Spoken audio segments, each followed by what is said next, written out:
Hello friends, in this video we're going to look at this MGA stereo integrated amplifier, as they call it, model M-U2200. I haven't been able to get a lot of information about this. What I've seen on the internet is basically it's not well regarded. Based on the cosmetics and features set, I'm guessing that this is from the 1980s. The fact that it has 110 watts per channel as stereo is, encouraging that it was some sort of a at least mid-priced unit. This is not a, a super cheap unit when it was made. I got it for $34, but today was half off day, so that's $17. So as my first test, we'll go ahead and turn it on and see what sort of power it draws.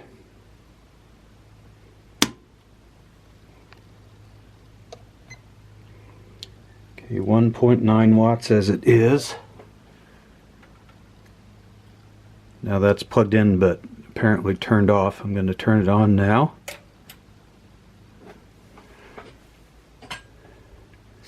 Go up to about 39 or 40 watts, let's say. I've already got these two speakers plugged into it. I don't have any antennas or other inputs, so I'm going to hook those up and see what happens. Now this is something interesting I haven't run into before.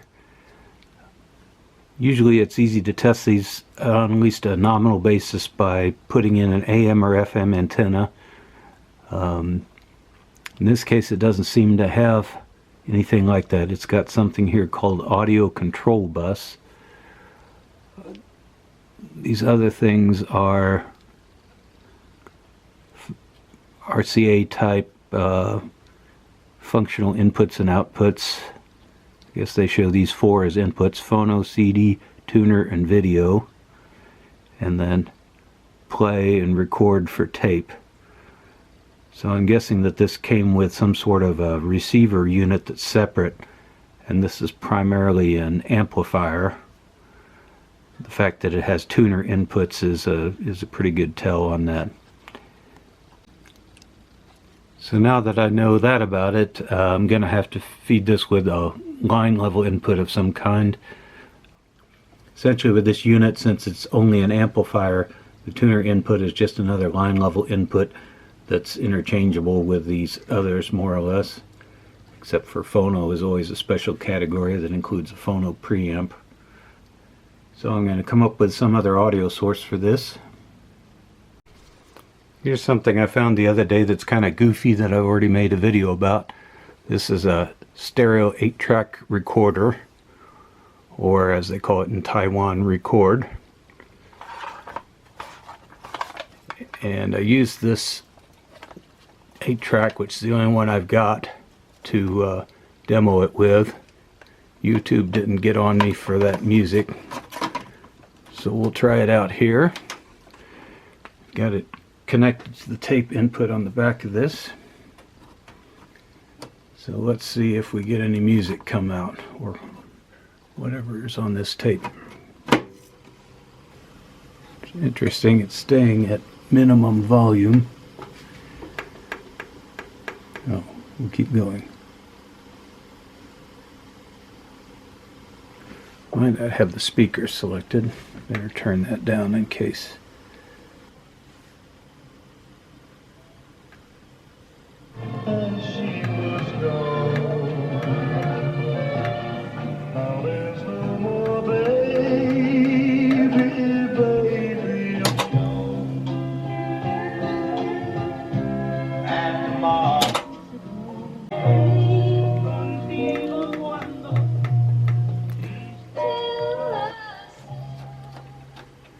Okay, I turned the bass up and everything else down, so we should just hear whatever bass these speakers can do.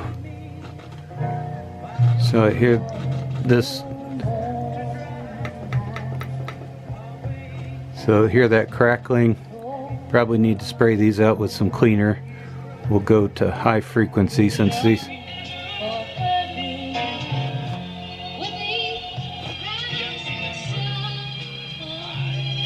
As I highlighted in the other video, this is one of the pitfalls of 8-tracks, is they have this leakage across what they call channels here, or on the cassette cartridge they call them program 1, 2, 3, and 4. Here it's channels 1, 2, 3, and 4. So I don't know if that came through on the video, but basically you could hear a little bit of one of the other programs or channels. So we'll move this back to nominal. And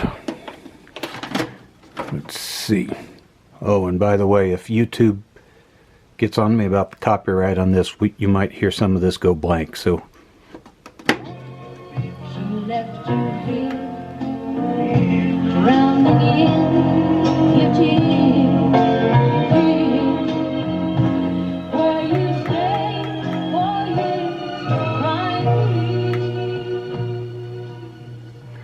I'm kind of surprised how far I can get up on the max indicator here without blowing my ears and speakers out, because this is really 110 watts. It should be a lot louder than that. We've got some other features here. High cut filter, subsonic filter, maybe that's to get rid of turntable rumble if you have some.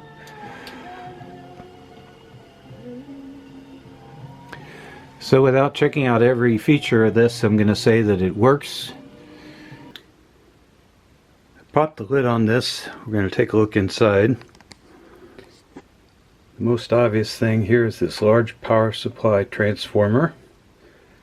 This is kind of an unusual design, and it's kind of flattened in effect. Usually they're more square than this, but there's nothing wrong with that. We've got one black and two reds coming out of it, so not unexpectedly this is an AC output of some kind. We've got two large capacitors and 4 diodes, and the fact that I've got 2 outputs makes me think these are maybe half bridge rectifiers. For each output, one would be treated as positive and the other as negative. I don't really know why they wouldn't use a full wave rectifier there, but so be it.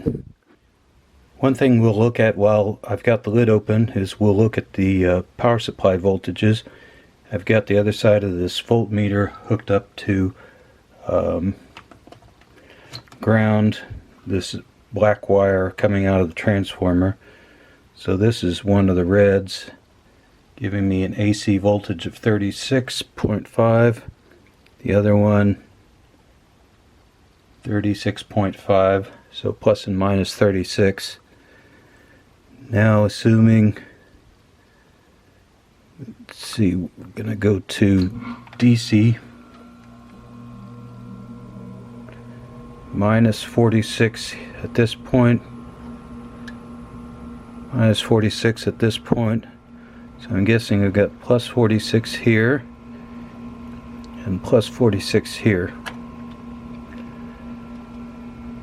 So this thing runs on approximately plus and minus 46 volts DC internally after the early stages of the power supply circuit. This is a power transistor of some kind on this large heat sink.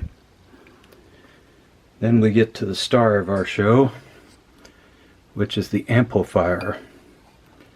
And you see here 2 identical power amplifier ICs. These are large ICs with lots of pins, and the fact that they're connected directly to this giant heat sink tells me that we've got one for the left channel and one for the right channel. This is kind of unusual heat sink compared to the ones I've seen. It has these casting marks in between, maybe where in the mold were channels to fill the material in. And so using my trusty magnet I'm going to prove to myself that these are aluminum, which they are. The magnet didn't stick to those. Here we've got a multi-purpose interface board. On the back are our inputs. These are the outputs over here. So you can trace the topology of this somehow from here around in some way, and ultimately through these power amplifier modules and out the back here. We've got, I've looked this up, this is actually a 4-bit microprocessor. So that dates this to approximately 1980 or so. The reason is that microprocessors were invented in 1974, I believe, by Intel. And I actually had an 8-bit processor in an early, what was called microcomputers at that time, 6502, and an Ohio Scientific microcomputer from about 1978, I believe. So this is kind of on the low end side of sort of after microprocessors had become available and cheap. So kind of an overall guess, maybe 1980. You really wouldn't use a 4-bit microprocessor for any application if it wasn't kind of, you know, if an 8-bit microprocessor weren't expensive in comparison. I looked this up. It's advertised as something that has a built-in ROM and RAM, so it's kind of an all-in-one microprocessor system. Today we'd call that a microcontroller. But in this era, flash memory hadn't been invented yet by another few decades, and the only form of memory for such a thing here is what's called mask programmed ROM, which is basically they would create a mask that was used to fabricate the chip that had the instructions for the program that this runs embedded right into the design of the chip. So the manufacturer would have a kind of a ready-made design. You'd send them your ROM image on probably paper tape at that time, I'm not sure.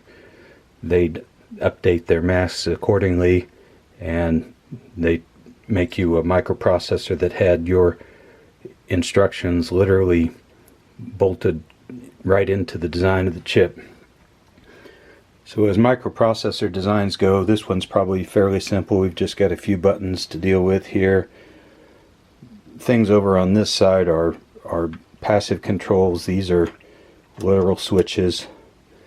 This is a power activation switch that runs this larger module here. This is kind of a standby power module.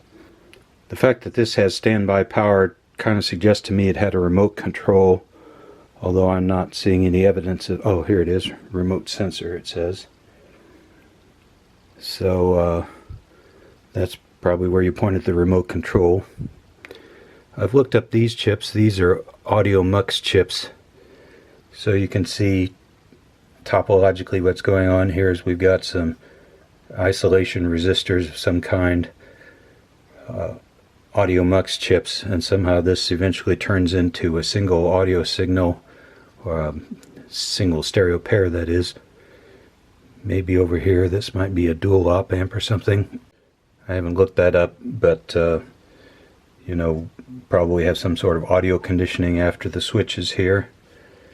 And then through all these different cables we end up at the inputs to the amplifiers, with each amplifier having a few supporting passive components.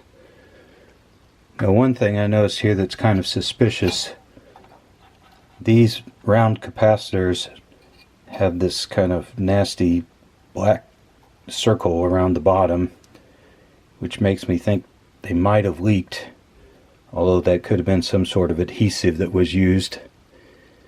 And one thing that supports the adhesive theory is there's a little string of it that runs right across here to this other one. So maybe that was a manufacturing error. And in this case, The amplifier seemed to work fine in my previous test, so, and the capacitors themselves aren't damaged.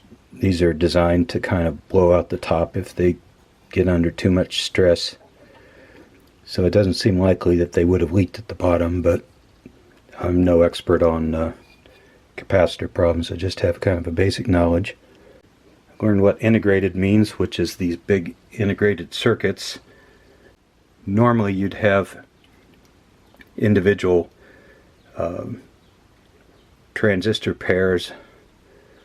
So for 2 channels you'd probably have at least 2 large power transistors for each channel.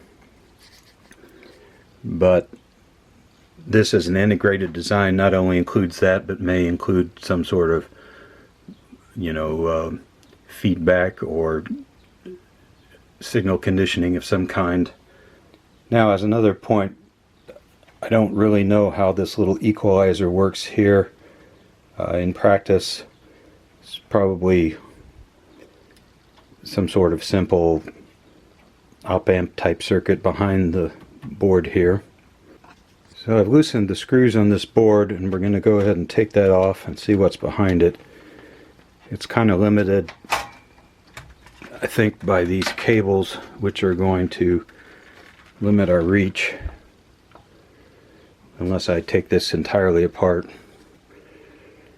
So you can see here just, you know, basic stuff: switches, headphone plug. This is a kind of a one-time switch. Oh, I forget. Never mind. That's a latching, mechanically latching power switch.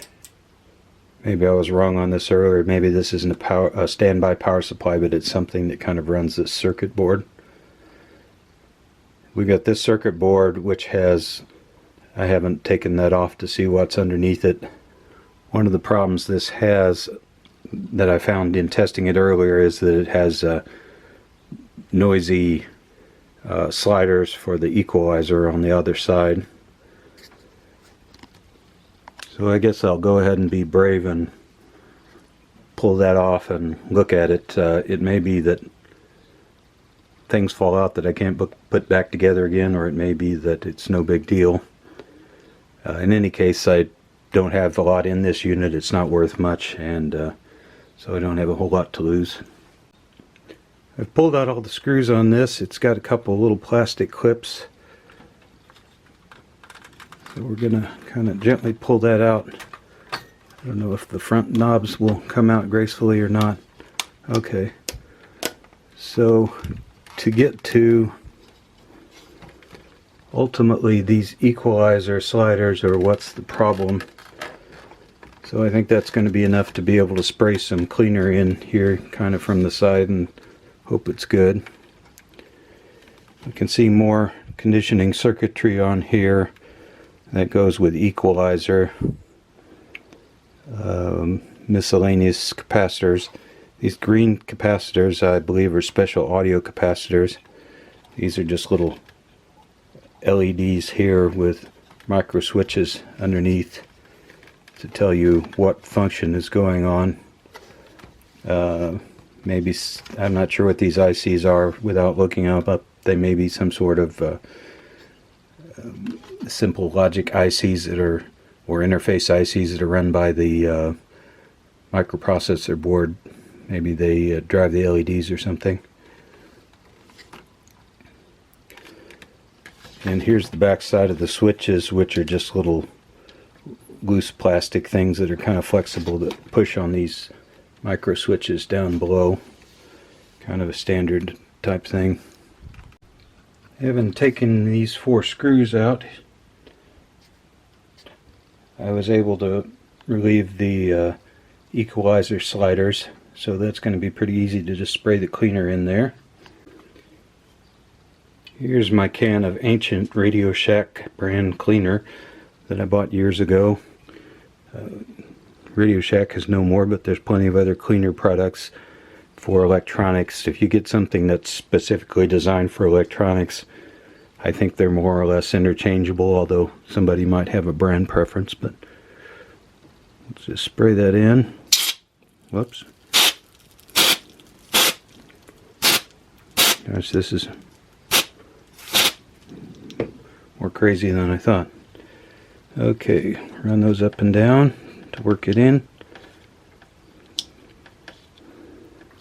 Now ideally you would spray this so lightly that it kind of evaporates very quickly. It's volatile in the sense of evaporates quickly, but I'm not so delicate here, so I guess I'm going to have to get out the paper towels.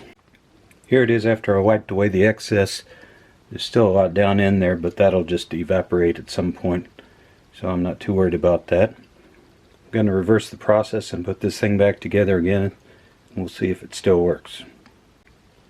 Here's another thing I found, which is it has this access panel on the bottom that I've taken off, which allows us to see the bottom a little better. There isn't really much to see, in all honesty. Kind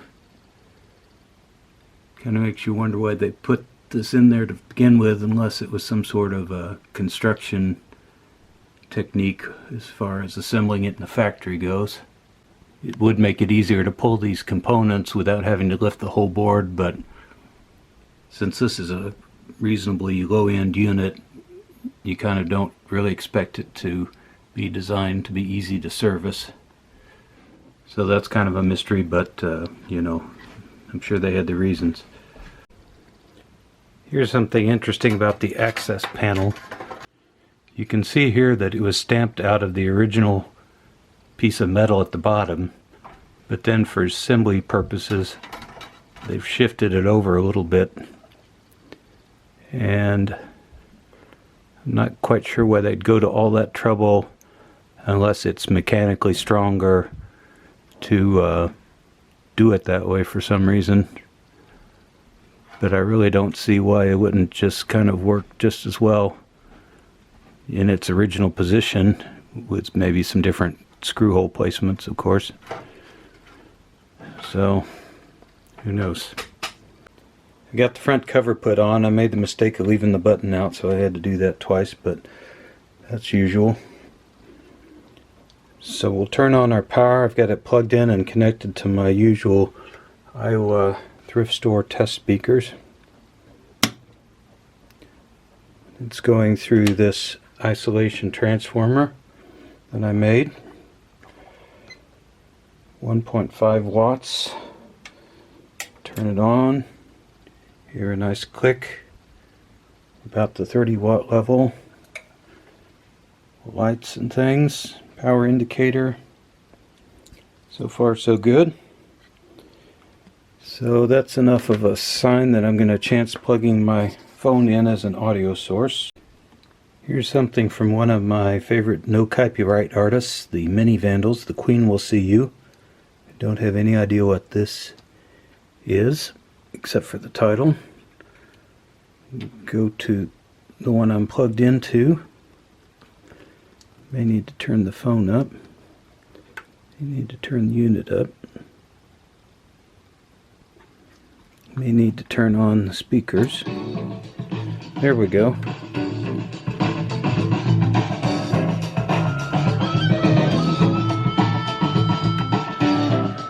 that back down. So let's see if these equalizer and balance pots are noisy now. First of all, let's see if they even work. So that produced my volume. When I put them all down, put them all up, increase the volume. Not hearing any popping or crackling or anything. So flooding it with ancient Radio Shack cleaner seems to have worked. Let's do balance. Left, that's full left over here. Full right over here. Okay. So that's a success. I'm getting a little bit of a stereo image.